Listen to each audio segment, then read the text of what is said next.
Assalamualaikum warahmatullahi wabarakatuh. Halo sahabat-sahabat Bravo. Ya, kita bersama-sama lagi. Langsung saja hari ini kita dialognya sangat khusus bersama saya dan Kang Uli, sahabat saya, Pak Sulaiman Shakib. Kami kedatangan tamu yang khusus ya Kang ya. Itu langsung saja Pak Reza Indragiri Amriel, pakar psikologi forensik. Terima kasih. Kalau disebut Pak, saya keberatan. Saya keluar lebih cepat. Kang Reza, Kang Reza. Jadi ini sebuah kehormatan bagi kami, Kang Reza, untuk memenuhi undangan dalam dialog ini. Kita akan membahas kasus pembunuhan Brigadir J yang melibatkan sejumlah terdakwa, khususnya menjadi perhatian Republik Indonesia selama sejak Juli, sudah lebih dari setengah tahun, masuk ya semester kedua sejak peristiwa. Persidangan sudah dimulai terhadap Sambo dan kawan-kawan. Langsung saja kita udah dengar yang terakhir itu adalah, betul Kang ya, keterangan terdakwa Baradae atau tepatnya Richard Eliezer ketika diperiksa oleh Majelis Hakim di Pengadilan Negeri Jakarta Selatan sebagai terdakwa, ada diungkap sejumlah fakta-fakta lain. Kang Reza sendiri kan sudah pernah hadir sebagai saksi ahli kan? Sebagai ahli? Sebagai ahli, maaf, sebagai ahli bukan saksi ahli, sebagai ahli. Sejauh ini, secara umum dulu, apa yang Kang Reza lihat dari kasus ini yang betul-betul menyita, grabbing bagi publik Indonesia terhadap kasus khususnya yang menyangkut Sambo yang diduga sebagai pembunuh dan merencanakan pembunuhan? FS ini kan bukan polisi sembarang polisi. Tapi ada 3 status yang melekat pada diri dia yang boleh jadi itu merupakan magnet bagi publik untuk kemudian sangat perhatian pada kasus ini. Magnet pertama adalah karena dia punya 2 bintang. Betul. Yang kedua, dia statusnya adalah mantan Kadif Propam. Iya. Polisinya polisi. Yang berulang kali menyebut nggak akan ada yang berani sama saya. Itu kan kata dia sendiri tuh. Yang ketiga adalah, wah ini tim elit ini, Satgasus Merah Putih. Nah, 3 status itu ada pada Sambo yang barangkali pada saat yang sama membuat masyarakat melihat kita sedang melihat Polri ini. Jadi berbagai macam penyimpangan, ketidaksenggahan perilaku pada Sambo itu seolah-olah ya merepresentasikan berbagai macam citra negatif yang selama ini kadung ada pada Polri. Jadi ketika saya membayangkan ketika masyarakat menyerbu Sambo habis-habisan, barangkali sadar tidak sadar di belakang kepala masyarakat, di hati kecil publik, itu sesungguhnya masyarakat juga sedang melakukan kritik habis-habisan terhadap institusi Polri. Itu yang saya bayangkan. Kenapa kemudian kasus ini mendapat perhatian yang sangat-sangat luas. Coba kita bandingkan misalnya dengan kasus dulu siapa? Joko Susilo. Oh iya. Mendapat perhatian publik, iya, betul. Tapi lebih itu karena korupsi. Waktu itu ada gontok-gontokan antara cicak dan buaya. Betul. Kalau tidak ada narasi cicak dan buaya, barangkali dengan segala hormat Joko Susilo, oke, dia berbintang, tapi ya sudah. Waktu itu polemiknya dengan Pak Susilo Duaji ya. Betul. Begitu pula ketika misalnya dulu menjelang Badrodun Haiti jadi Kapolri, sempat ada silang sengketa itu. Lagi-lagi antara KPK dengan Polri. Spesifik lah kita sebut. Ada Mas Bambang, Bang Abraham Samad, plus BG Gunawan. Tapi narasinya begitu. Nah, kalau sekarang kan sosok satu orang ini, yaitu Sambo. Yang sekali lagi, pada satu sosok ada banyak status. Dan penyimpangannya dahsyat pula. Jadi masyarakat seolah-olah sekali lagi ingin saya katakan, jangan-jangan nih kita sebetulnya sedang memarahi tidak hanya Sambo ini. Masyarakat ini juga sedang memarahi Polri. Tapi harap diingat, supaya kita pulang selamat, kita harus berikan disclaimer. Jangan pernah berhenti mencintai Polri. Kan? Betul. Karena apapun, kepolisian RI itu adalah bagian integral dari NKRI kan Kang. Meminjam perkataan Kang Ule, saya bisa tidur nyenyak karena ada Polri. Dan itu benar. Mimpi buruknya juga karena Polri juga. Kang, asesmen dari sisi Kang Reza, dari Kang Ule, asesmen Kang Ule punya background hukum nih dan sangat dekat memperhatikan banyak kasus, terutama kasus Sambo ini Kang. Sejauh ini setelah kesaksian atau keterangan terdakwa Eliezer kemarin bagaimana Kang? Saya sih sederhana tadi, sederhana ada 4 lembaga yang di mata saya tidak boleh mengenal kata hilaf. Tidak. 4 lembaga itu adalah Presiden, TNI, Polri, dan Hakim. Maksud Kang Uli tidak boleh. Tidak boleh ada kata hilaf karena 4 lembaga ini adalah orang yang bisa mencabut nyawa secara legal. begitu gerasi ditolak, maka presiden sesungguhnya sudah memerintahkan hukuman mati dilakukan. Lampu hijau. Ya kan? Polisi, TNI kita belikan senjata dengan lewat pajak uang rakyat adalah untuk menjaga kita supaya bisa tidur enak. Ya. Hakim vonis mati atas nama wakil Tuhan di muka bumi kan dia. Jadi empat lembaga ini. Jadi ketika kasus Sambo buat saya sungguh aneh dan sungguh tidak masuk akal saya ketika Sambo mengatakan, saya emosi, saya khilaf, pikiran saya dikuasai emosi. Buat saya, lalu bintang 2. Iya. Dia polisi diperlengkapi, dibelikan senjata oleh rakyat untuk membuat kita tidur enak. Ketika kasus itu membuka, maka kita menjadi berkali lipat nggak bisa tidur. Apalagi propam. Polisi Polisi yang propam. salah, apalagi propam. Lebih Bintang nggak boleh 2, salah lagi, propam. Kan? Iya, kadif propamnya juga Dan boleh lebih-lebih lagi. nggak Pimpinan boleh salah. Satgasus pula tadi. Polisinya polisi. Polisinya polisi. Katanya Kapolri masa depan. Iya gitu Katanya. calonnya. Kang, jadi Yang sebagaimana kedua, Kang, kalau Kang? saya yang kedua adalah Iya. ini kan menarik dari sisi hukum. Eliezer terutama. Iya. Eliezer itu menarik karena dia tidak punya pendukung. Sendirian loh dia. Iya. Apapun kesaksian dia secara formal Iya. itu bisa ditolak karena ulus. begitu ya? Iya dong, ulus testis, nulus testis. Iya. Satu saksi betul. bukan saksi. Iya. Artinya menarik buat saya. Ini mengingatkan kasus ke kopi itu. Oh, Jessica. kopi Vietnam. Jessica. Jessica. Ini kan murni keyakinan hakim yang diuji kan. Iya. Murni. Benar, Karena benar, Kang Uli, benar. formal dilanggar tuh ulus testis. Yang ketiga, pusat perhatian itu kan ke Sambo dan istri kan. Iya, PC. Terutama publik ingin tahu hukuman apa yang akan dijatuhkan. Publik kalau disurvei pasti vonis mati kok. Itu pengamatan Kang Uli begitu? Kalau disurvei, Kalau disurvei dan kalau publik sudah survei itu judging objektif, di sini kan. iya. Trial by the press, Karena trial by dakwaan the itu public sebetulnya. betul. Bukan, kita tidak mau juga trial by the press sebetulnya atau bagian atau Sudah sebetulnya kalau sudah dilakukan. Tapi sudah dilakukan, sudah terjadi, tidak bisa ditarik lagi karena memang ini kasus extraordinary ya Kang Reza ya. Apa boleh buat? Tapi menurut Kang Uli, publik sudah merasa sudah mendapatkan cukup fakta, bukti. Tidak ada fakta yang mensahihkan misalkan. Iya. Apakah ada fakta yang sahih, yang sangat kuat dan tidak bisa dibantah bahwa Sambo itu nembak? Oh ya, kan terungkap lewat keterangan terdakwa Saksi, kan? Richard Eliezer. Lagi-lagi satu saksi bukan saksi. Betul. Karena Dua, itu di apakah ada prinsip. bukti yang sahih dan tak terbantahkan tentang perencanaan? Oke. Nah di sini penjelasan Eliezer, penolakan segala macam. Makanya saya ngelihat jarang-jarang gitu hakim ngelihat TKP itu jarang-jarang. Baru kali ini terjadi. Itu kan lebih karena hakim pengen menggunakan keyakinannya itu berdasarkan penglihatan dia sendiri. Oke. Misalkan apakah benar ada lemari di TKP, kamar itu. Di kamar. Apakah ruangannya sedemikian luas Sedemikian sampai luas. Ricky Rizal dan Kuat Ma'ruf mengaku Tidak melihat. Tidak melihat. Itu kan hakim tuh lihat ke lapangan lebih untuk menumbuhkan, menebalkan keyakinan dirinya sebelum menjatuhkan vonis. Oke. Saya sih hitung semuanya kena lah ya. Eliezer kena.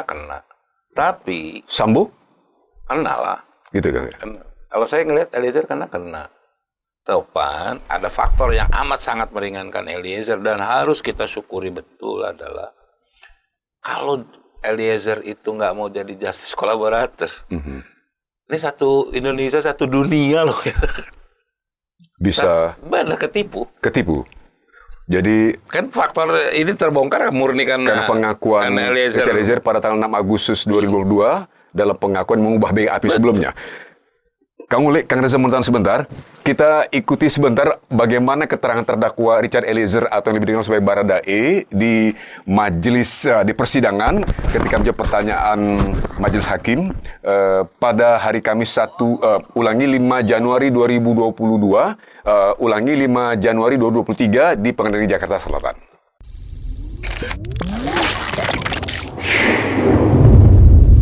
Terus dia bilang ke saya, memang harus dikasih mati anak itu. Saya pada saat itu cuma diam, yang mulia. Saya pada saat itu cuma diam. Saya merasa bingung juga yang mulia karena saya tidak tahu kan ada kejadian pelecehan itu, kan dia bilang ada pelecehan yang mulia. Tapi kan saya tidak tahu itu di Magelang. Dan pada saat itu kan yang ada di Magelang kan yang untuk anggotanya saya, almarhum sama Bang Riki. Jadi otomatis yang bertanggung jawab di sana ya kami bertiga yang mulia. Pada saat itu saya bingung juga, rasa salah juga yang mulia karena saya tidak mengetahui kejadian Magelang. Habis itu dia maju yang mulia, mengubah posisi. Pertama kan biasa yang mulia duduk. Habis itu dia merapat begini ke saya yang mulia. Baru dia lihat ke saya, nanti kamu yang bunuh Yosua ya. Dia bilang ke saya.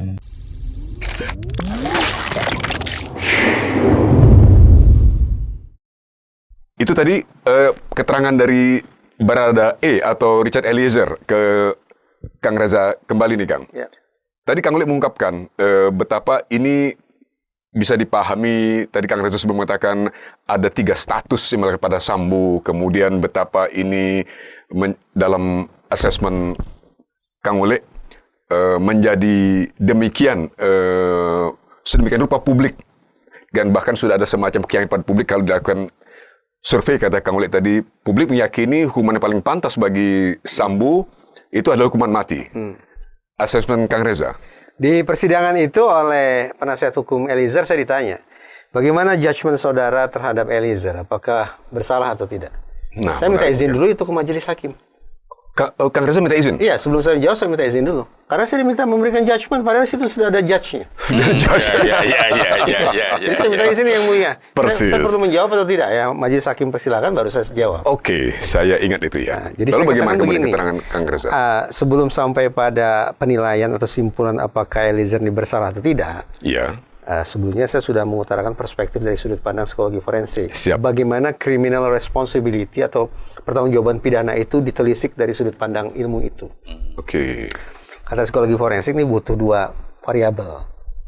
Yang satu cognitive competence, Oke. yang satu lagi adalah volitional competence. Volitional ya, bukan politional. Orang Sunda waspada, itu bukan volitional competence. Beda. Cognitive competence itu bicara pemahaman. Iya. Jadi terdakwa ini, pelaku ini paham tidak sih sesungguhnya yang dia lakukan itu apa? Penyebabnya apa? Oke. Tujuannya apa? Paham dia seluk-beluk tentang perbuatan pidana itu. Oke. Tentang dakwaan itu. Iya. Satu itu. Sementara volitional competence berkaitan dengan kehendak. Ini orang sungguh-sungguh berkehendak atau tidak untuk menghabisi Yosua? Sederhananya seperti itu. Nah, dari 2 variabel itu, kalau kita racik berarti ada 3 kemungkinan simpulan. Oke. Simpulan pertama adalah cognitive competence-nya ada, artinya sempurna. Iya. Volitional competence juga sempurna. Bahasa Indonesianya, kemauannya lengkap, utuh, Iya. kehendaknya juga utuh. Kemauan utuh, kehendak utuh. Dua-dua terpenuhi. Terpenuhi ini. Oke. Kalau situasi seperti itu, maka hitung-hitungan di atas kertas, terdakwa ini bisa dikatakan criminally responsible. Dia bertanggung jawab secara pidana. Full. Criminally responsible. Iya. Secara Pidana dia bertanggung jawab. Sah. Sah. Berarti Salah. bersalah. Iya. Bersalah. Meyakinkan dan sah dan meyakinkan bahwa dia salah. Sah dan dia dia ada bersalah. bertanggung jawab Dalam atas konteks perbuatan itu pidana Richard itu. Eliezer. Iya. Oke. Atau Iya. kemungkinan yang kedua, pemahamannya tidak ada, kehendaknya juga tidak ada. Artinya not criminally responsible. Iya. Tidak bertanggung jawab secara pidana. Tidak salah. Oke. Nah, yang peliknya di tengah karena dia berdinamika. Antara pemahaman dan kehendak bisa silih berganti, mana dominan, mana kurang, mana lebih mayoritas, mana minoritas, mana persentasenya tinggi, mana persentasenya rendah. Tapi secara umum, kalau kita sudah bicara yang 2 ini, maka hitung-hitungan di atas kertas adalah partially responsible. Oh. Sebagian. Sebagian partially responsible. Sebagian tuh yang sebelah mananya? Nah, pertanyaannya, Itu dia. sebagian itu seberapa besar gitu ya? Benar, Seperempat, Kang Uli. sepertiga, seperempat. Iya. Saya katakan saya nggak tahu. Oh. Saya kan oke. tidak masuk ke materi perkara. Oke. Ahli tidak masuk ke materi perkara. Saya tidak kenal, ibaratnya nih, saya tidak kenal Richard, saya tidak pernah dengar nama Ferdi Sambo, Iya. saya tidak pernah tersesat ke Duren 3, tidak pernah kos-kosan di Saguling, pelesir ke Magelang. Saya tidak tahu Yosua, siapa itu? Saya hanya mengutarakan perspektif keilmuan. Alhasil, untuk memastikan partially responsible itu 1/4, 2/3, 3/4, 4/5 dan seterusnya, itu majelis hakim Majelis yang hakim. tahu. Majelis hakim. Apakah bukan sepenuhnya, kebanyakan pertanggungjawaban itu akan dipikulkan ke Verdi Sambo? Sedikit saja yang ke Eliezer, atau ke 50-50, atau sebaliknya? Saya salah nih Kang. Yang saya tangkap sejauh ini, sejak Kang, sejak keterangan terdakwa Barada E atau Richard Eliezer pada sidang dia sebagai terdakwa hari Kamis 5 Januari 2023 kemarin, bahwa publik itu dari apa yang kita tangkap dari media sosial dan pemberitaan pada umumnya, semakin kuat memang seperti Kang Uli sampaikan tadi, bahwa Eliezer hanya melaksanakan perintah. Nah, lalu jawaban saya begini. Ya, itu konteksnya bagaimana? Penjelasannya bagaimana? Jadi Kang? jawaban saya begini. Itu kan 3 kemungkinan kan? 3 Iya. kemungkinan.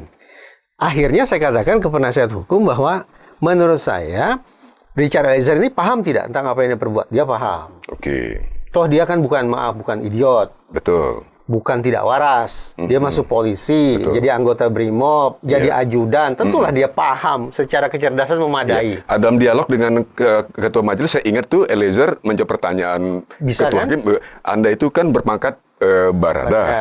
Pendidikan di mana? Di Ya. Batu Kosek kalau nggak salah. Jadi Anda itu dengan pangkat Anda hanya melaksanakan kira-kira gitu kan? Ya. Jadi Anda tidak menganalisis, kan ada kata-kata spesifik, tidak menganalisis. Intinya Dia adalah benar Eliezer kan? paham tentang perbuatan Oke, itu, dia paham. paham. Tapi persoalannya adalah pada aspek kehendak. Oke, Kalau Eliezer kan ingin mengatakan saya sama sekali tidak berkehendak. oke. Kalau Verdi Sambo seolah ingin mengatakan 50-50 nih. Oh, Anda jangan melibatkan istri saya, jangan melibatkan yang lain, kita tanggung jawab berdua. Jadi seolah-olah 50-50. Nah itu akhirnya saya katakan maksimal Eliezer ini adalah partially responsible. Dia akan Maksimal. bertanggung- maksimal. Mungkin kurang dari itu kalau kita pertimbangkan faktor-faktor berikutnya. apalagi termasuk dia tadi Kang Uli sampaikan dia bersedia menjadi JC kan, Betul. Justice Collaborator, Betul, nah. dan sudah kesepakatan LPSK pula tuh, Iya. lembaga Perlindungan saksi perlindungan dan korban. korban. Ya, sesuai ekspektasi publik juga kan? Iya. Nah, jadi karena kita sudah menimbang 2 variabel ini, Betul. yaitu pemahaman dan kehendak, maka Iya. maksimal partially responsible, bertanggung jawab tapi sebagian. Maksimal itu. Maksimal itu. Ada tidak kemungkinan kurang atau bahkan sama sekali dinyatakan tidak bersalah gitu? Mungkin kalau kita pertimbangkan faktor-faktor berikutnya. Apa saja itu? Ada aggravating factors, faktor yang memberatkan. Ada mediating factors, ada faktor yang meringankan. Oke. Dan banyak faktor-faktor lain yang bisa saja kita ulas. Dan itu kembali tadi yang kali saya sampaikan dia sebelum Kang Uli pertanyaan berikutnya nih, saya pengen nambah ilmu nih Kang. Tadi Kang mengatakan tampaknya dari sisi asumsi Kang Uli bahwa itu akan kembali kepada keyakinan hakim. Hakim, betul. Termasuk menjawab tadi yang 2 variabel tadi Kang. Sah dan meyakinkan ya. Oke. Kalau Kang Ulay sepertinya mengatakan dari sisi sah dalam pembuktian objektif itu Oke. rapuh gitu Kang ya. Iya. Tinggal lagi meyakinkan. Subjektif. Berarti subjektif membuat putusan. Karena kita bicara wakil Tuhan, subjektivitasnya wakil Tuhan beda nih dengan subjektivitasnya mantan penyiar. Iya, iya, Kan? iya. Kalau wakil Tuhan subjektif sekalipun ya Iya. apa boleh buat kita Ada asumsikan ada dalilnya. benar. Bagaimana Kang? Setelah tadi uraian dari Kang Reza dari sisi keilmuan nih Kang, ada 2 variabel yang saya baru belajar ini Kang. Kang Uli Kalau lihat itu kan melihat clear selanjutnya tuh bagaimana? di awal bagaimana survei terhadap polisi kan ketika kasus ini meledak. Iya. Anjloknya Anjlok, gila. betul. Anjlok. Terjun bebas. Tapi kemudian ketika persidangan digelar terbuka Iya. dan Kapolri tidak melakukan intervensi segala macam, citra polisi kan mulai naik. Betul. Meskipun betul. belum mencapai posisi tertinggi seperti Sayangnya sebelum sampai titik ideal remuk lagi akibat peristiwa Kanjuruhan. Kanjuruhan. Nah, itu luar biasa lah kalau buat saya itu polisi. Runtun.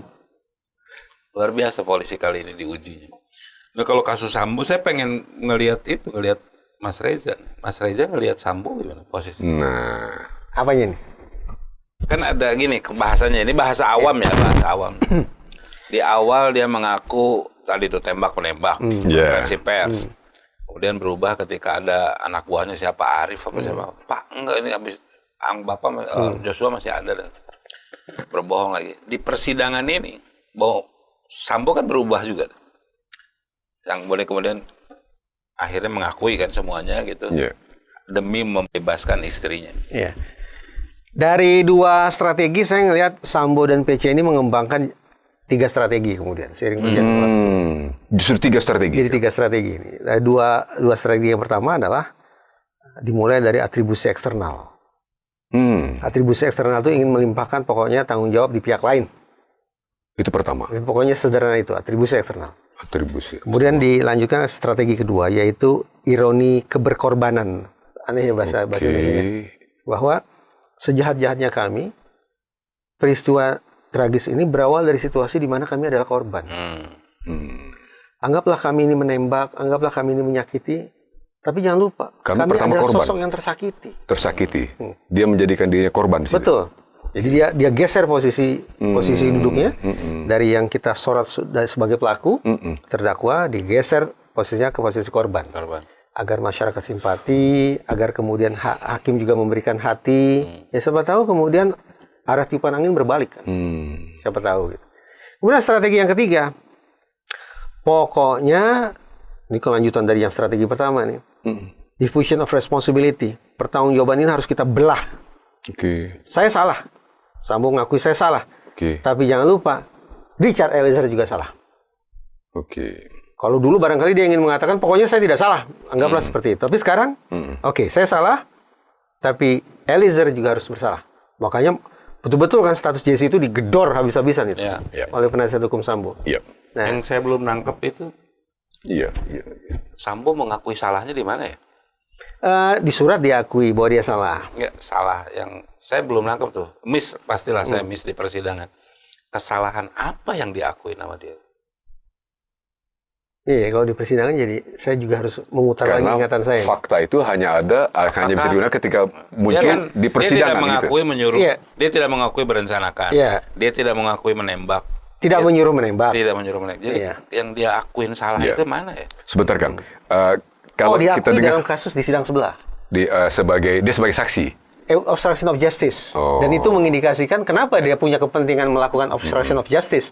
Kalau dia tidak punya persoalan pada pembunuhan atau terbunuhnya Brigadir Yosua.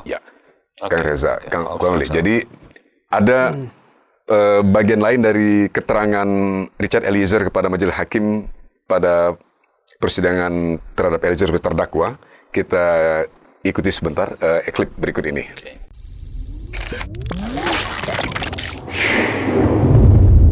Pada saat saudara disuruh naik ke atas, saudara Riki ikut mendampingi? Tidak, Yang Mulia. Tidak, sampai akhirnya saudara di lantai 3 ada satu ruangan ya. Betul, ya, di ruang kursi tengah yang kemarin saudara sampaikan sudah kami lihat. Siap. Di ruang tamu di depan kamar itu. Betul ya, Mbak. Ruang keluarga kalau tidak di salah.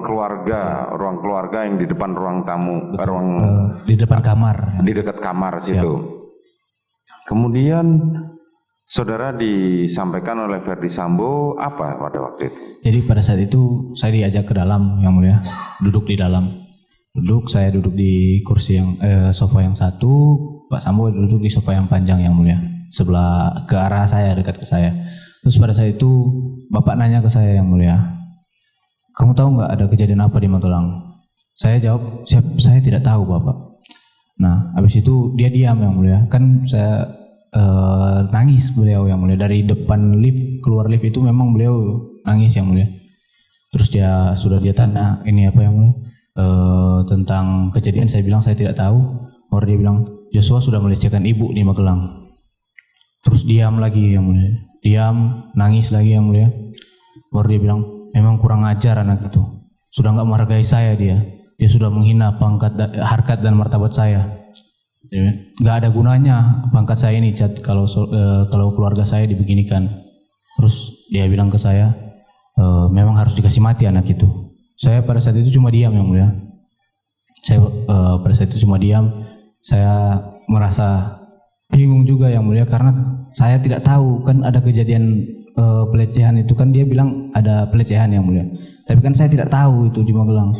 Dan pada saat itu kan yang ada di Magelang kan yang untuk anggotanya saya, almarhum sama Bang Riki. Jadi otomatis yang bertanggung jawab di sana ya kami bertiga, Yang Mulia. Pada saat itu saya bingung juga, rasa salah juga, Yang Mulia, karena saya tidak mengetahui kejadian di Magelang. Habis itu dia maju, Yang Mulia, mengubah posisi. Pertama kan biasa, Yang Mulia, duduk. Habis itu dia merapat begini ke saya, Yang Mulia. Baru dia lihat ke saya, nanti kamu yang bunuh Yosua ya. Dia bilang ke saya, kalau kamu yang bunuh, nanti saya yang jaga kamu. Tapi kalau saya yang bunuh, nggak ada yang jaga kita lagi, Chat. Saya pada saat itu cuma jawab, siap Bapak. Perintah saudara terdakwa Ferdi Sambo saat itu bunuh, bukan hajar. Bukan yang mulia. Backup Tidak ada yang mulia. tidak ada. Tidak ada. Perintahnya jelas Jelas yang mulia. bahwa nanti kamu bunuh Joshua. Siap yang mulia. Bunuh dengan cara apa? Itu belum dijelaskan yang mulia. Oke. Belum dijelaskan. Habis itu Sebentar, saat saudara diperintahkan nanti kamu bunuh Joshua, siap yang mulia. apa yang terpikirkan dalam benak saudara saat itu? Takut yang mulia. Takut. Siap yang mulia. Saudara tidak langsung meresponnya. Saya belum pernah bunuh orang, Bapak. Saya pada saat itu tidak berani yang mulia menjawab. Saya cuma siap Bapak aja. Yang mulia. Cuman kata siap. Siap. Oke, kemudian Lalu dia masih dengan posisi begini ya, yang mulia. Dia jelaskan. Jadi gini, Chat. Skenario-nya tuh di 46. Nanti di 46 ibu itu dilecehkan sama Joshua. Terus ibu teriak, kamu dengar, kamu merespon. Nah, setelah bagaimana? itu jadi dia bilang yang mulia, jadi skenario-nya di 46. Dia bilang waktu nanti di 46 ibu itu dilecehkan sama Joshua. Ibu teriak, kamu dengar terus kamu merespon. Lalu Joshua ketahuan, Joshua nembak saya duluan, saya tembak balik ke Joshua yang meninggal. Terus dia jelaskan terus itu yang mulia, secara ulang-ulang terus. Saya pada saat itu cuma jawab siap Bapak yang mulia. Kapan terdakwa Putri Chandrawati bergabung dengan kalian? Pas lagi ngobrol itu sudah bergabung yang mulia. Oh, saudara Putri keluar. Saya nggak lihat dari arah mana, pokoknya lewat samping kiri saya yang mulia, langsung duduk di sofa di samping. Saudara Pak Sambo. Putri muncul dari kamar. Saya tidak tahu yang mulia kalau Saudara arahnya. tidak tahu apakah Soalnya dari tiba-tiba- lift atau dari kamar, saudara Betul, tidak tahu. Tiba-tiba sudah menurut Langsung saudara sudah masuk. duduk di sebelahnya terdakwa Ferdi Sambo. Betul yang Oke, masih menggunakan sweater yang di Magelang, masih baju yang sama yang mulia. baju yang sama. Kemudian Lalu, sudah dijelaskan ulang-ulang tentang skenario yang mulia. Baru dia bilang ke saya, udah kamu nggak usah takut, Chat. Posisi kamu aman, karena posisi kamu tuh pertama bela diri, yang kedua itu yang pertama bela ibu, yang kedua itu kamu bela diri karena dia yang nembak kamu duluan. Posisi kamu aman, Chat. Saya cuma jawab siap Bapak aja. Habis itu ditanya ke saya, senpi kamu mana? Saya bilang, siap ada Bapak. Saya tunjukin ini ke arah pinggang karena memang senpi melekat terus di saya yang mulia, senpi saya. Senpi kamu mana? Siap ada Bapak. Ya, langsung dikasih amunisi ke saya. Kau tambah amunisimu. Saya ambil satu kotak yang mulia, peluru 9 mili, satu kotak. Saya keluarkan senpi saya, magasin saya tambah amunisi. Habis itu saya pasang lagi, saya masukin lagi, saya balikin lagi ke beliau yang mulia. Izin Bapak.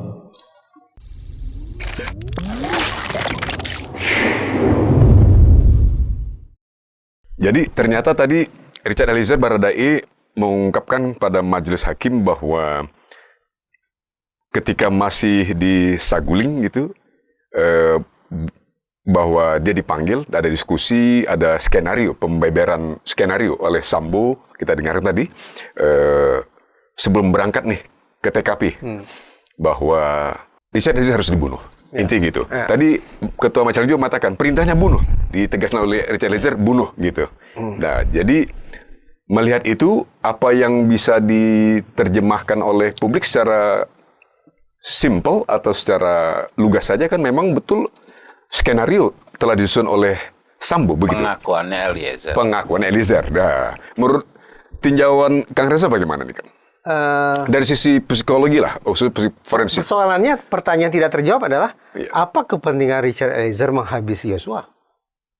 Katanya karena diperintah.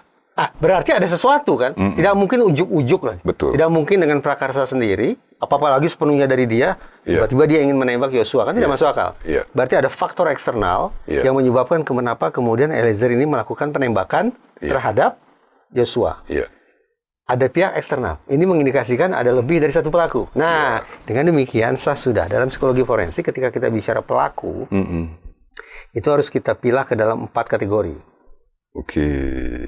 Karena sekali lagi tidak mungkin inisiatif itu datang dari Eliezer. Oke. Karena tidak ada kepentingan yang ingin dia capai dengan cara menghabisi Yosua.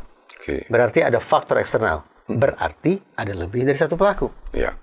Berdasarkan keterangan Eliezer itu, Kita pelaku lainnya bernalar adalah berarti lebih dari satu Iya, pelaku. lebih. Nah, sekarang mari kita Iya, coba. iya. Karena ada lebih dari satu pelaku, coba kita sisir ya. Kita uji ya. Pertama, pelaku kategori pertama itu adalah pelaku yang langsung berkonfrontasi dengan target, dengan korban.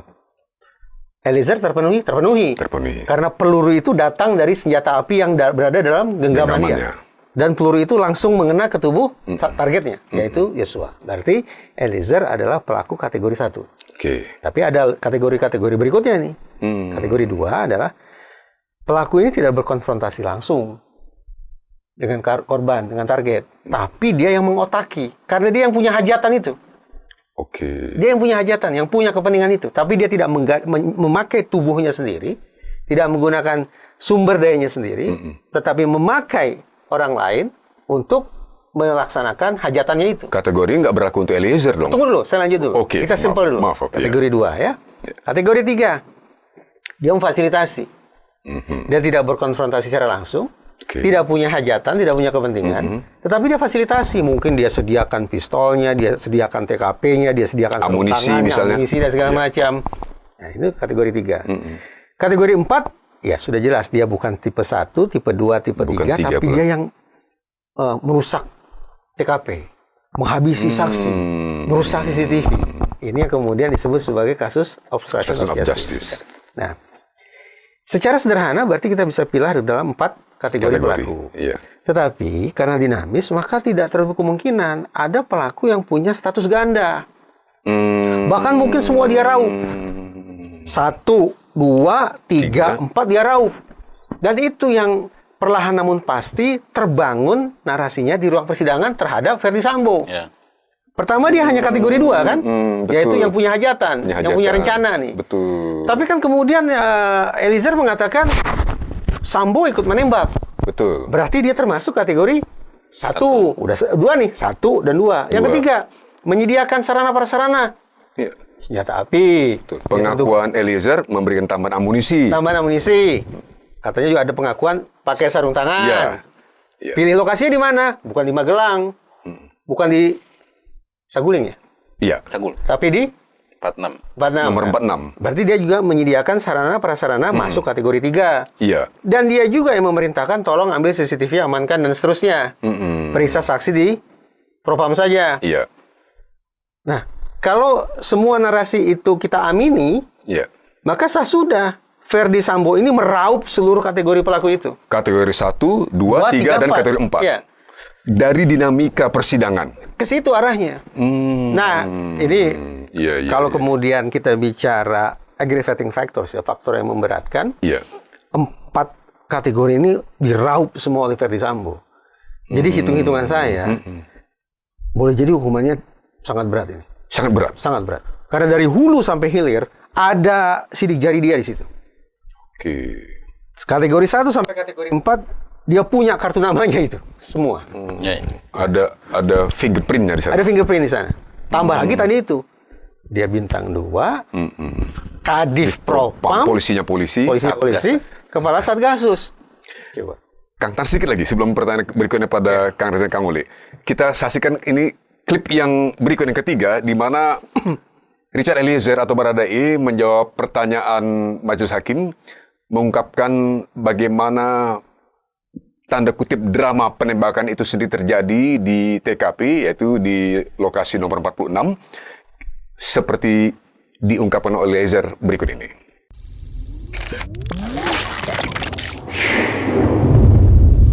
Ketemu Ferdy Sambonya kapan? Berapa lama kemudian? Tidak lama itu yang mulia. Tidak lama. Di dalam CCTV kemarin 5 menit. Siap yang mulia. 5 menit setelah saudara tiba, tidak lama kemudian saudara Ferdy Sambo tiba. Siap yang mulia. Kurang lebihnya seperti itu. Siap.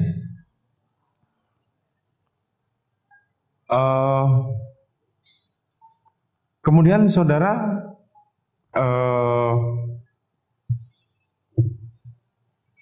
setelah saudara bertemu dengan terdakwa Ferdy Sambo kapan? Jadi pada saat itu yang mulia, saya masih sebentar berdoa yang mulia, saya sudah dengar ada suara di bawah yang mulia. Oke. Satu, habis berdoa saya langsung turun yang mulia.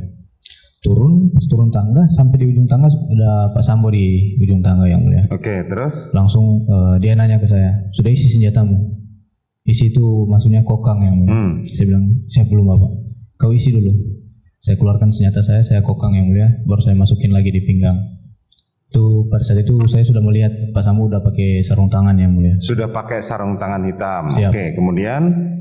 Nggak lama kemudian yang mulia, langsung masuk almarhum yang mulia. Almarhum, sebentar. Sarung tangan itu hanya satu sisi saja ya, sebelah kanan? Sebelah kanan. Oke, kemudian? Langsung masuk almarhum yang mulia. Almarhum masuk dari samping. Masuk dari samping? Dari samping dari. Berarti melewati saudara dong? Tidak yang mulia. Oh tidak? Siap yang mulia. Karena dengan kemarin ketika kami ke sana, berarti dia memutar meja tamu ketika saudara. Dia ditarik yang mulia. Apa? Ditarik yang mulia sama Pak Sambo. Oh ditarik. Siap, ditarik untuk suruh maju ke depan. Betul yang mulia. Oke, pada saat itu langsung tanpa ada pembicaraan apa gitu? Langsung yang mulia. Langsung. Siap yang mulia. Kemarin kami masih menemukan apa yang digambarkan di dalam BAP ini, jadi masih ada bekas-bekas silang di mana korban jatuh. Siap. Di mana itu jarak saudara menembak itu tidak terlalu jauh. Dekat 2 meter kurang lebih. Siap, betul yang mulia. Saya menghitung kemarin. Siap. Saat itu begitu saudara korban itu ditarik oleh Ferdi Sambo, Siap. apa yang disampaikan? Cuma narik, sini kamu. Langsung dorong ke depan yang mulia, dia bilang, kau berlutut kamu. Disuruh berlutut yang mulia. Berlutut itu di antara tangga dan pintu gudang itu? Pas di depan tangga yang mulia. Pas di depan tangga. Oke, kemudian? Habis itu langsung dia kan almarhum tanya kan ke Pak Sambo, Pak, kenapa Pak? Ada apa Pak? Begini tangannya di depan yang mulia. Kenapa Pak? Ada apa Pak? Langsung Pak Sambo lihat saya di samping kanannya beliau. Woi kau tembak cepat kau tembak. Langsung saya keluarkan senpi yang mulia. Ini saudara tembak. Siap. Saat saudara perintahkan menembak, apa yang ada di dalam benak saudara pada saat itu? Saya tidak tahu lagi yang mulia. Tidak tahu lagi. Saudara di kepolisian adalah dengan pangkat barada. Siap, barada. Di dalam pelatihan-pelatihan saudara, saudara hanya mendapatkan pelatihan bagaimana menjalankan perintah. Siap, yang mulia. Betul? Betul yang mulia. Di level pangkat saudara hanya menjalankan perintah, tidak untuk menganalisa atau mengatur strategi. Betul yang mulia. Itu yang diajarkan Siap. di dalam pelatihan. Saudara pelatihan di Watu Kosek ya? Watu Kosek yang mulia. Oke. Kemudian saudara menembak. Nembak yang mulia. Berapa masih ingat? 3-4 kali yang mulia. 3-4 kali. 3-4 kali. Kemudian setelah korban tumbang, apa yang terjadi? Jadi habis saya tembak tuh yang mulia, langsung jatuh. Saya dengar ada suaranya almarhum, memang pas bisa tembak itu dia jatuh ada suaranya yang mulia. Habis itu langsung Pak Sambo maju yang mulia di samping saya. Pak Sambo kan sebelah kiri saya. Langsung maju ke depan yang mulia. Sudah pegang senjata api yang mulia. Langsung nembak ke arah almarhum. Menembak ke arah almarhum yang mulia. Menembak ke arah almarhum. Pada saat terdakwa Ferdi Sambo menembak, itu dia berdiri atau jongkok? Jadi pas maju itu kan kokang yang mulia. Pas itu masih berdiri yang mulia kalau ke arah almarhum. Masih berdiri. Siap. Kemudian dia menembak berapa kali masih ingat? Sudah tidak ingat yang mulia. Sudah tidak ingat lagi. Siap. Kemudian habis itu dia langsung jongkok di depan tangga, persis depan tangga yang mulia. Jongkok di depan tangga, kemudian nembak ke arah tangga atas yang mulia. Tangga atas, kemudian habis itu ada sempat berhenti yang mulia. Berhenti baru balik arah ke arah yang berlawanan yang mulia, ke arah atas TV itu ya. Nah, langsung nembak lagi yang mulia. Nembak lagi. Saat itu terdakwa Kuat Ma'ruf dan Ricky di mana? Pas masuk sama-sama almarhum yang mulia di belakang. Masuk dengan almarhum sama-sama. Betul yang mulia.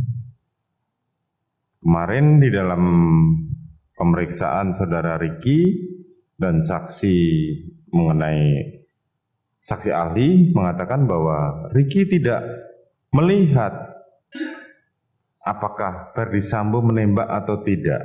Siap yang mulia. Saudara tahu itu? Saya tidak tahu yang mulia.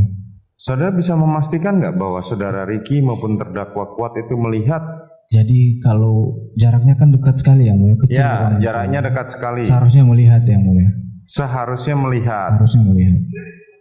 Tapi mengenai mereka buang saudara Ricky buang pandangan atau apa? Oh, saya tidak tahu. Saudara tidak tahu. Kemudian apa yang terjadi setelah penembakan itu? Habis penembakan langsung kan habis nembak ke arah tembok yang berlawanan tuh yang mulia. Itu sudah pakai senjatanya almarhum yang mulia, Pak Sambo. Baru Pak Sambo langsung maju ke arah almarhum yang mulia. Arah almarhum dikasih pegang lah senjata itu yang mulia ke tangan almarhum, terus nembak yang mulia ke tembok lagi. Nembak ke arah tembok. Enggak, setelah penembakan itu apa yang terjadi? Pak Sambo langsung keluar yang mulia. Langsung keluar. Habis dari almarhum langsung keluar. Terus menjemput terdakwa Putri Chandrawati. Belum yang mulia. Belum. Jadi kemudian saat dia keluar, dia teriak ke kita semua, kalian tidak bisa jaga ibu. Kalian tidak bisa jaga ibu. Pada saat itu ada 3 orang di dalam. 3 orang. Hanya 3 orang. Siap. Saudara Ricky sama Ricky dengan Kuat Ma'ruf.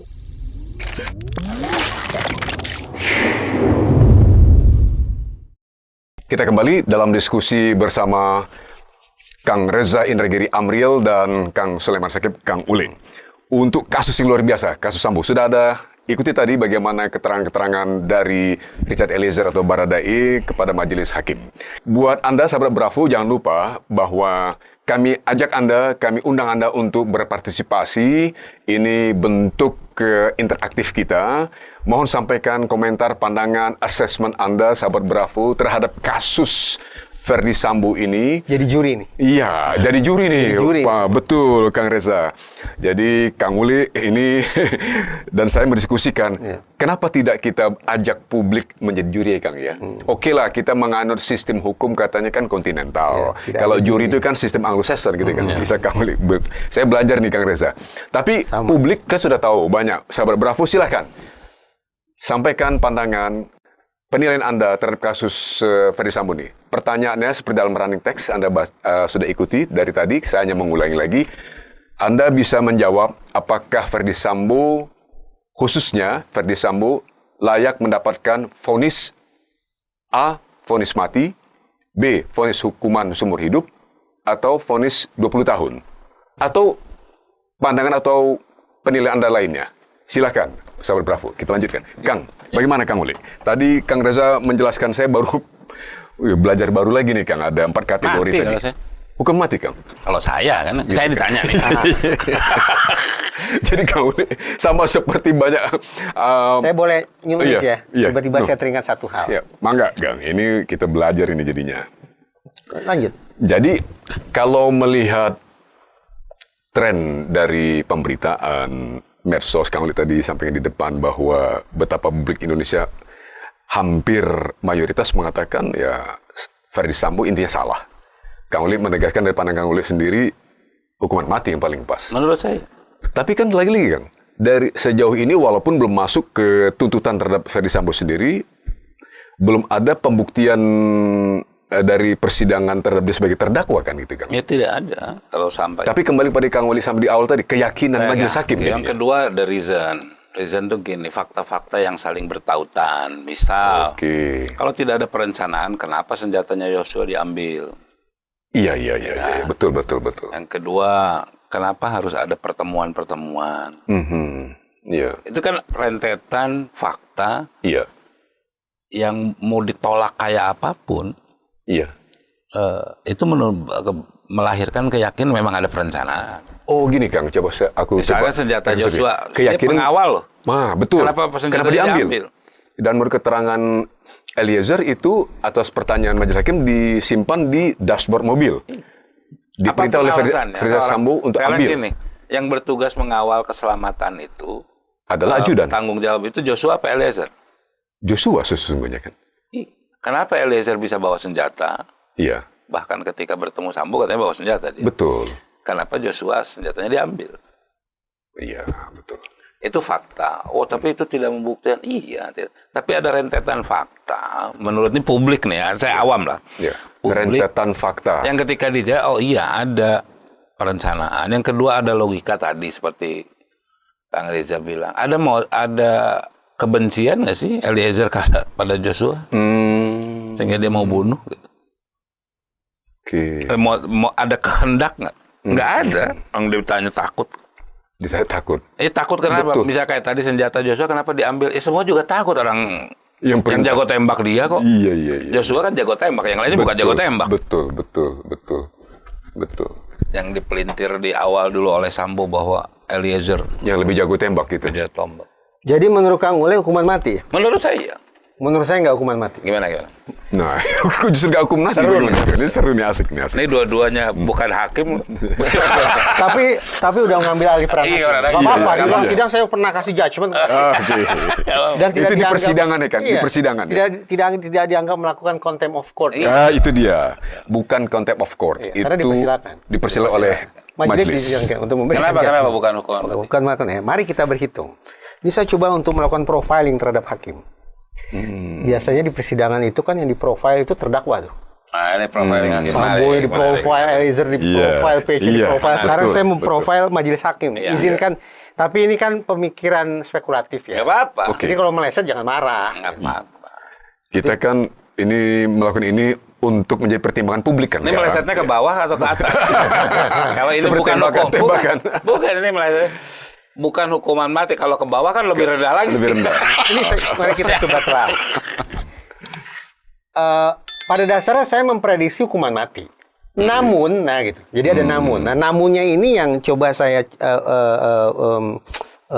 temukan jawabannya dengan melakukan profiling terhadap hakim. Ini Oke. saya sudah lakukan beberapa hari.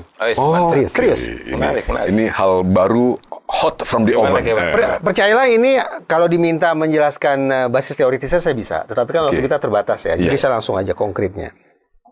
Ada tiga orang hakim di panggung itu. Ketua majelis yaitu Wahyu Iman Santosa. Betul. Anggota 1 berarti yang duduk di sebelah kanan yaitu Morgan Simanjuntak dan anggota 2 yaitu Alimin Ribut. Iya. Kita baca beberapa sampel perilaku mereka. Sampel ya. Sampel Sampel. perilaku masing-masing hakim. Betul. Termasuk ketuanya Pak Wahyu Iman Santosa tadi. Ya. Pertama, catatan utama saya terkait dengan ketua majelis yaitu Wahyu Iman Santosa adalah hakim ini secara eksplisit mempertontonkan bahwa dia tidak punya empati terhadap Ferdi Sambo. Dia tidak punya empati terhadap Ricky Rizal, terhadap Kuat Ma'ruf, terhadap PC. Artinya apa? Riset mengatakan hakim yang tidak menaruh empati besar kemungkinan akan menjatuhkan hukuman yang super berat. Tapi sebaliknya dia sangat berempati pada Richard Eliezer. Jadi kita punya alasan untuk memprediksi hukuman bagi Richard Eliezer akan sangat ringan. Tapi kita fokusnya pada Sambo kan ya? Iya, Pada Sambo, betul. ya. Nah, karena ketua majelis yaitu Wahyu Iman Santosa tidak bahkan secara ekspresif dia tunjukkan bahwa dia tidak menaruh kepercayaan, tidak menaruh empati terhadap Ferdi Sambo, maka ketua majelis perkiraan saya akan cenderung hukuman mati. Ketua majelis. Dari ketua majelis. Bersatu yaitu nih, Pak bersatu. Wahyu Iman Santosa. Iman Santosa. Tapi prakteknya adalah sebelum ketua majelis menyatakan atau menyebut hukuman apa, dia akan mempersilakan hakim yang paling muda dulu. Kan begitu ya, Kang ya? Iya, betul Kang Edi. Jadi hakim paling muda adalah Alimin Ribut, Oke, anggota 2. anggota 2. Ada catatan unik bahwa sebelum bertugas di PN Jakarta Selatan, Yang Mulia Alimin Ribut ini menjadi hakim di PN Yogyakarta. Oh, oke. Dan satu catatan, entah ini catatan positif, entah ini catatan negatif, tapi beliau adalah hakim yang mengizinkan dilakukannya pencatatan administrasi terhadap 2 orang, yaitu laki-laki perempuan yang nikah beda agama. Kan kontroversial. Kontroversial. Tapi saya bayangkan, Dia memutuskan, iya, dia mempersilahkan bahwa kan di Indonesia kan kalau beda Iya, agama sebenarnya dia tidak boleh kan. hakim membolehkan, gitulah kira-kira. Iya, silakan catat Catat. di Maksudnya administrasi. membolehkan pencatatan. Betul. Oke. Membolehkan Untuk pencatatan untuk perkawinan 2 beda agama. beda agama. Apa yang ingin saya katakan? Yang Mulia Alimin Ribut ini tampaknya punya pemikiran bahwa dia harus melakukan mitigasi. Situasi yang buruk jangan dibikin semakin buruk. Oh, Nikah beda agama itu kan kontroversial. Saya sendiri tidak setuju beda agama. secara pribadi nih ya, Iya. secara pribadi ya. Tapi ketimbang kemudian dari pasangan tersebut lahir anak yang statusnya anak di luar nikah, barangkali yang Mulia Alimin Ribut mengatakan ya sudah mitigasi saja dah. Ini beda nikah, beda agamanya memang sudah problematis nih. Ya. Tetapi paling tidak kita mencegah agar anak yang lahir dari pasangan tersebut tidak berstatus anak haram, anak di luar nikah, yang semacam itulah gitu ya. Mitigasi. Karena dia punya pemikiran mitigasi yang berarti mencegah adanya kekacauan berikutnya, maka saya bayangkan bahwa terhadap Sambo barangkali dia akan tetap hukuman mati. Oh, Tetapi terhadap PC dia tidak akan mengenakan hukuman mati. Karena apa? Ada 3 orang anak. 3 atau 4 ya? 4 ya? Jadi cara mitigasi terhadap keluarga ini adalah dengan tidak menjatuhkan hukuman mati, terutama bagi PC. PC emang enggak lah. Kalau saya juga PC enggak lah. Wah, saya justru awalnya berpikiran PC inilah titik awal tragedi ini. Tapi itu nanti lah ya. iya, oke. Sekarang ke anggota 2. Berarti skor Masih 2-0. masih 2-0 ya. Kemudian ke hakim anggota 1, yaitu Morgan Simanjuntak. Morgan Simanjuntak ini beberapa waktu yang lalu dia yang menyidangkan pra peradilan Ergelino. Ya. Oke. Dia yang menolak pra peradilan yang diajukan oleh Ergelino. Tetapi ini bukan SARA. Ini saya sebetulnya sedang bicara tentang attitudinal model. Oke. Bagaimana hakim ketika membuat putusan yudisial itu juga dipengaruhi oleh ideologi, keyakinan, tata nilai yang dia anut secara pribadi. Jadi tata nilai yang dia punya, kacamata ideologis yang dia pakai, itu dia kenakan ketika menyidangkan perkara. Itu tidak terelakkan.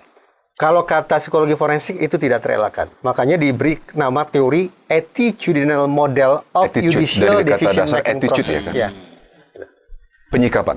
Penyikapan. Subjektif dong. Berarti Subjektif, memakai iya. kerangka berpikir dia Betul. sendiri dong. Katanya harus pakai undang-undang. Tapi itu tak terhindarkan. Itu Tak terhindarkan. Karena dia manusia juga. Gitu. Nah, hitung-hitungan saya, tambah lagi, tadi saya mau bicara attitudinal model, kenapa? Karena Ergelino ini, Morgan Simanjuntak ini saya bayangkan agamanya Kristen. Oke. Dan menurut saya, kalau dibandingkan antara Islam dengan Kristen, relatif Islam lebih punya ketegasan untuk mengatakan, ya, hukuman mati.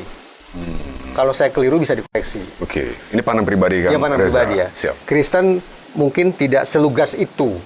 Jadi mungkin akan lebih memilih mengambil posisi aman, yaitu bukan hukuman mati. Nah, hasil hitung-hitungannya adalah 2-1. Lantas apa yang terjadi 2-1? Vonis bersalah, tetapi alot pada jenis hukumannya. Nah, karena alot, jenis hukumannya apa nih? Seberat apa nih? Karena alot dan tambah ada satu faktor, yaitu yang Mulia Alimin Ribut yang Iya. mencegah adanya, yang melakukan mitigasi. Iya. Agar kemudian kontroversi ini, perdebatan ini justru tidak beralih ke Iya. Yang lebih buruk lagi. Mahkamah Agung. Mahkamah Agung berarti melanggar HAM segala macam dan betul. seterusnya dan seterusnya. Maka hitung-hitungan saya, vonisnya bersalah, tapi hukumannya adalah hukuman seumur hidup. Untuk Verdi Sambo. Verdi Sambo. Semula Kang Reza meyakini hukuman mati untuk Verdi Sambo, saya bayangkan hukuman tapi mati. setelah melakukan profiling terhadap masing-masing hakim Jadi, tadi, iya, saya membayangkan ketiga dinamikanya akhirnya oke, kita hukuman seumur hidup. Verdi Sambo tetap dinyatakan oleh majelis nantinya bersalah, tapi hukuman tidak menjadi seumur hukuman hidup. mati. Hukuman seumur Tidak hidup. hukuman mati menjadi hukuman seumur hidup. Karena tadi ada faktor mitigasi yang coba diajukan oleh terutama oleh hakim anggota 2 agar kemudian masalah ini tidak mendatangkan kontroversi susulan di mana Mahkamah Agung dicap sebagai lembaga yang ketinggalan zaman, retributif, konservatif, tidak menghormati asasi manusia, tidak punya bukti yang kuat. Daripada kemudian kontroversi ke sana, udah kita bendung saja di seumur hidup. Saya yakin kali ada yang mau Kang Uli tanyakan juga. Tapi sebelum pertanyaan juga nih Kang, pada Kang Uli juga, pada Kang Reza. Tapi sebentar kembali kepada sahabat Bravo, jangan lupa silakan Anda sampaikan komentar Anda sahabat Bravo mengenai kasus Verdi Sambo ini yang sidangnya segera akan masuk tahap akhir atau fase final. Tidak lama lagi Pengadilan Negeri Jakarta Selatan akan melakukan, ya tentu saja mendengarkan tuntutan dari JPU dan kemudian akan ada vonis tentu saja dari majelis hakim khusus pada Verdi Sambo, menyangkut istri juga PC dan Richard Eliezer khususnya atau Barada E. Tapi tadi sudah ada penjelasan dari Kang Reza. Untuk itu silakan Anda buat komentar Anda, sampaikan di kolom komentar tentu saja di Bravo Iwan, Bravo Serai Indonesia. Kang, bagaimana Kang? Tadi saya baru belajar mengenai profiling itu. Menarik dari Kang Uli. Boleh itu bagaimana Kang? Ya, kalau profiling kayak gitu benar. Hitung-hitungan ya kan subjektif kan. Iya Kang. Sah-sah saja. Belum lagi misalkan kalau masukan dari 3 hakim itu siapa aja sih dari hakim 3 itu yang pernah memberikan hukuman mati? Jangan-jangan 3-3-nya belum pernah memberikan vonis iya. kan. Nah itu kan layak digali kan. Betul. Menjatuhkan vonis mati kan tidak mudah juga sama halnya dengan nembak. Betul.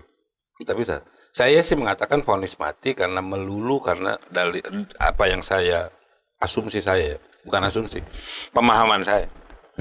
Seorang jenderal yang seharusnya melindungi, memberikan contoh, kan di masyarakat terjadi loh. Betul. Polisi lewat kalau Sambo gitu. Itu fakta loh kan. Fakta. Dalam hasil survei tunjuk prosot bagaimana dia ngerusak Polri dan seterusnya. Yang ketiga itu saya tidak memberikan ruang maaf kalau buat saya. Karena polisi itu tadi. Polisi diberi kewenangan oleh negara dan rakyat. Boleh membunuh, boleh mencabut nyawa secara legal. Lembaga tadi yang Kang Uli sampaikan Secara itu legal. benar. Secara legal. Berdasarkan undang-undang dasar itu kan dan turunannya. Bahasanya gini. Ini kayak nembak seluruh kasus Joshua. Andai kata publik tidak naik, keluarga Joshua tidak naik ngangkat perkara itu. Penembakan itu sah kok. Betul. Tapi ketika naik, kemudian Eliezer menjadi justice collaborator, maka terbongkar lah. Berbeda sama kita. Kalau kita membunuh, kita yang harus membuktikan. Iya. Kita boleh mencabut nyawa orang dengan syarat. Kita itu maksudnya sipil ya? Sipil ya? Sipil. Ule boleh membunuh dengan syarat 1, dalam keadaan terpaksa, 2, dan sebagainya. Keterangan itu syarat ya Kang? Saya yang harus buktiin. Oke. Kalau polisi kan yang membuktikannya publik loh. Betul. Korban yang harus membuktikan. Betul. Untunglah tanda kutip itu dalam kasus ini keluarga Joshua yang maju gitu tadi dalam bahasa Kang Uli. Apabila tidak mereka lakukan, mereka tidak katakanlah gigih memperjuangkan itu. Ya ketika itu waktu itu tidak ada media Jambi. Iya. Online Jambi yang angkat kasus ini yang kemudian diikuti oleh Metro TV. Iya. Secara terus-menerus Betul. waktu ini. Itu fakta. Kemudian didukung oleh Polisian Watch. Iya. Kasus ini nggak akan berkembang. Gerakan massa segala macam. Yang saya khawatirkan adalah ketika vonis itu quote unquote jauh melenceng dari pemahaman persepsi publik atau keinginan publik. Seperti apa Kang? Seperti apa yang Kang Uli bayangkan misalnya kalau itu? Iya, ketika publik jauh melenceng. Jauh melenceng itu ketika hukumannya bisa 7 tahun. Oke. Atau di bawah 10 tahun atau 12 tahun aja dianggap jauh melenceng. Kalau Richard Eliezer kira-kira dihukum tidak Kang? Menurut saya dihukum. Dihukum. Cuman faktor meringankannya luar biasa. Kebencian terhadap, ini saya mengatakan, kebencian publik terhadap Sambo dan keluarga bukan sama karena kelakuannya. Tapi apa yang dipertontonkan dari ceritanya pun. Oke. Betapa kayanya Bintang 2. Mobilnya LM. Lifestyle, LM itu di atas 3 miliar loh. Iya, lifestyle Lexus. mereka gitu kan. Iya. LM bagaimana? Bintang 2 loh. Akan benar-benar. Kita ini sebetulnya bukan hanya marah ke Verdi Sambo ini. Benar. Itu kan terbukti juga ketika itu kasus malah survei kan. Betul. Polri ikut anjlok. Ya. Dari nomor 1 apa nomor 2 gitu. Kemudian karena tidak ada intervensi dari kepolisian terhadap kasus Sambo, polisi dianggap fair membuka ini seterang dengan terang benderang. Mulai pelan, agak naik pelan lagi. Sekarang membaik. nomor 5, Iya. saya lupa. Iya. Tapi itu fakta. Nah kalau vonisnya kemudian publik menganggap vonisnya ini terlalu ringan. Apa kemudian bakal terjadi itu, Kang? Menurut saya nggak ada, susah lo naikin publik polisi. Citra polisi susah dipulihkan lagi. Menurut saya ya. Oke. Bagaimana publik kemudian percaya polisi akan menjaga pemilu ini dengan aman? Persis, dengan ya, netral. persis, ya. Betul. Ini sebentar lagi peristiwa besar. Iya. Hajatan politik terbesar di negara Ya, kita, kecuali kan? memang Iya. ini. Ya, makanya apalagi kalau Februari jadi gitu ada, bukan jadi ya. Saya bermimpi tanya nih, ini Indonesia rusuh apa enggak sih 2023? Pilpres.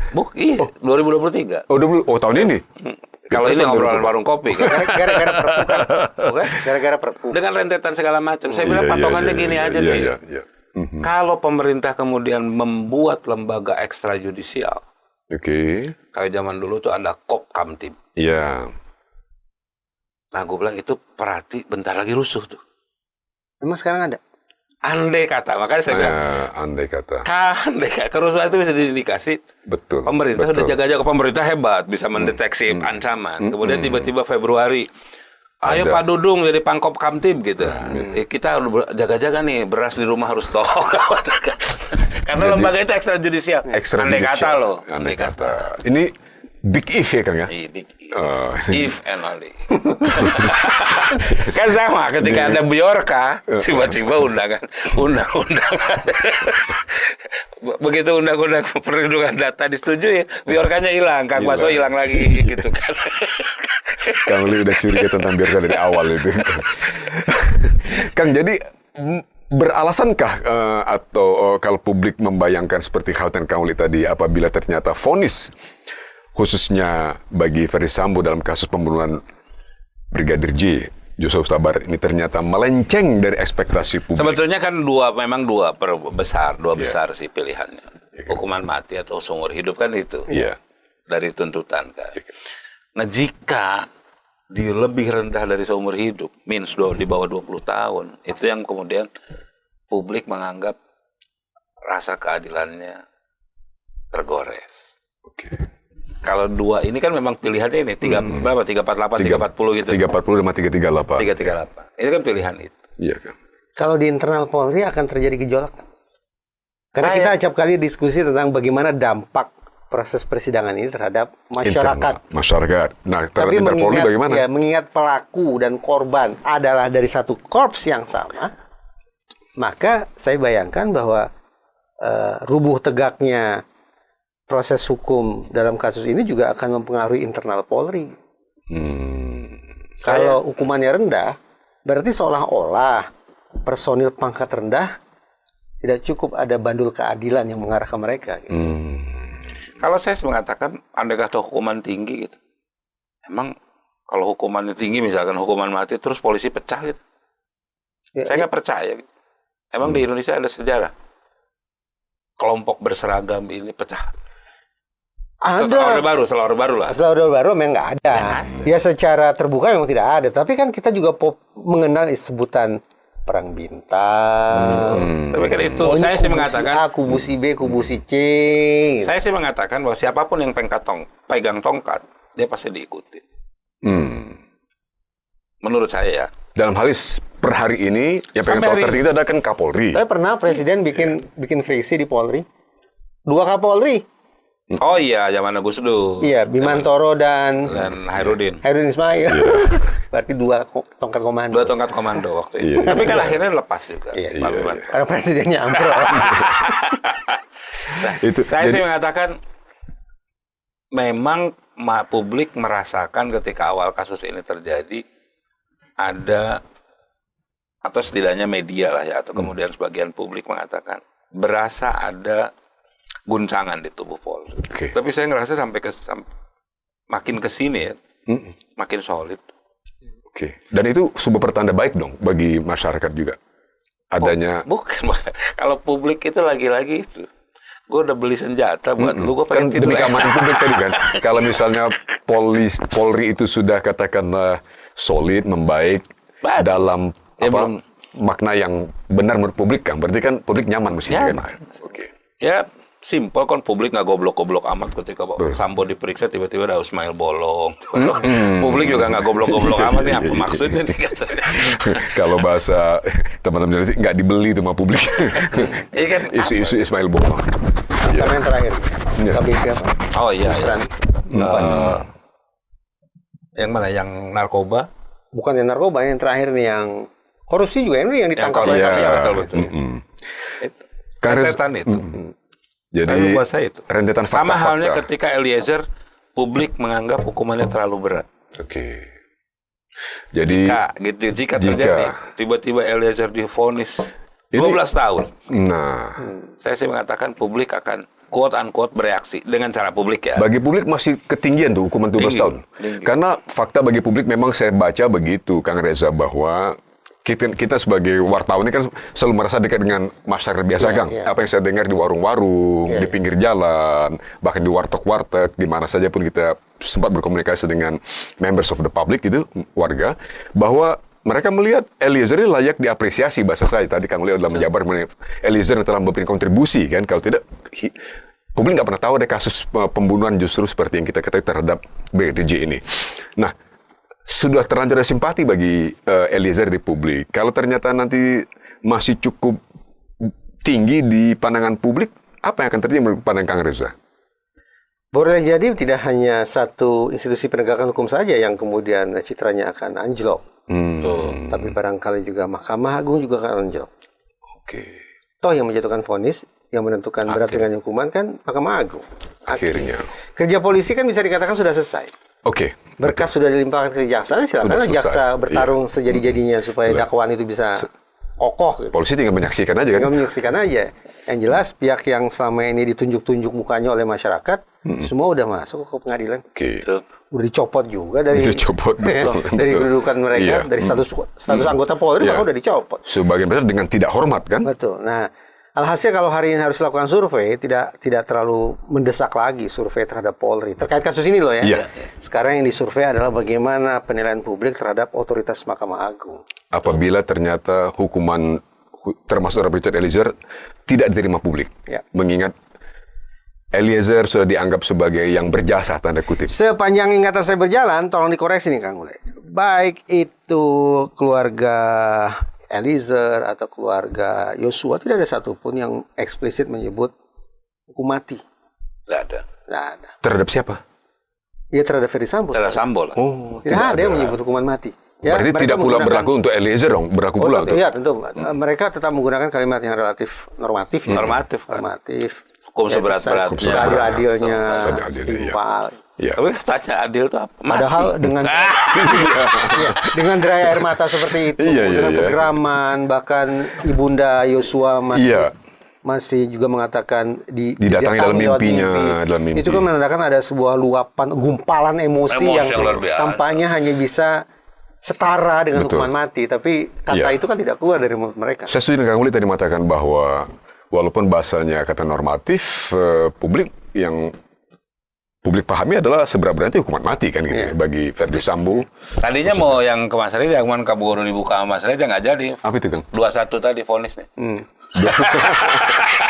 21 ya. Oke, saya baru paham setelah profiling tadi, Kang Reza, dimungkinkan ada anggota majelis yang lebih punya kecenderungan untuk mitigasi ya. Mungkin. Disebut- Kalau ada yang ada majelis yang mitigasi secara psikologis ya. Iya. Yang kedua yang sangat formal oriented, Oke, sangat mungkin. formal oriented. Karena kan tidak ada fakta yang sahih dan meyakinkan bahwa ini ada perencanaan, bahwa Sambo nembak. Kecuali dari keterangan Cuma Richard keterangan. Eliezer Baradae Dan dari ruang sidang sebelah. dari ruang sidang sebelah, Obstruction of pernyataan. justice itu kan Nah, tidak obstruction mungkin of datang justice. tiba-tiba. Betul. Nah, kemudian rangkaian itulah yang kemudian Iya. menebalkan hakim. Ada rangkaian oke. fakta-fakta yang kemudian menebalkan keyakinan hakim bahwa ini bagian dari perencanaan. Betul. Termasuk tadi kalau sampai di awal dia bagaimana majelis hakim dan ketuanya Pak Wahyu Iman Santoso memutuskan mendatangi TKP kan. Oh, itu iya. Itu dalam rangka membangun keyakinan dia tadi. Meneguhkan keyakinan. Meneguhkan. Sebetulnya putusan udah ada di hakim. Tugas saya. tugas saya. Baik, Kang, makasih Reza. banyak Kang Uli, Terima Kang kasih Reza. banyak, Mas Reza. Terima kasih. Iya, terima kasih. Kita akan diskusi lanjutan boleh ya, Kang Reza ya? Tentu saja. Tentu kan masih berjalan ini, karena kita menunggu nanti Jadi kalau di luar negeri dakwaan dan judi, vonis. pasar judi udah main-main di sini. Kalau di luar negeri ya. Masya Allah. Boleh Reza kan. Masih udah heboh itu kan, Iya. pasar taruhan. Betul, pasar Iya. taruhan. Jadi Sampai gurita segala nah, macam. sahabat Bravo, itu tadi diskusi kita yang serius dan sangat khusus terkait dengan kasus pembunuhan Brigadir J Huta Barat yang betul-betul gripping the whole public di Indonesia, betul-betul mencengkram katakanlah publik kita. Tidak ada hari berlalu tanpa pembicaraan mengenai kasus ini yang melibatkan Verdi Sambo, istrinya PC, dan Richard Eliezer, dan 2 orang lainnya, untuk menyebut 5 saja di antara yang sudah dinyatakan terdakwa. Nah, itu tadi keterangan dari Kang Reza Indragiri Amriel dan Kang Sulaiman Said, Kang Ule. Kita akan diskusi lanjutan lagi, tentu saja nanti setelah ada perkembangan persidangan ya Kang Reza ya, Kang Ule ya. Nah, untuk sementara ini jangan lupa bahwa silakan kami mengajak Anda, sahabat Bravo, untuk menyampaikan komentar Anda, pandangan Anda, penilaian, asesmen Anda mengenai kasus yang sudah kita bahas tadi di kolom komentar itu saja di Bravo Iwan, Bravo Radio Indonesia. Sampai sini dulu pertemuan kita untuk kali ini. Terima kasih atas kebersamaan Anda. Terima kasih, kita jumpa lagi pada episode yang lain. Assalamualaikum warahmatullahi wabarakatuh. Waalaikumsalam warahmatullahi Terima kasih, Kang. wabarakatuh.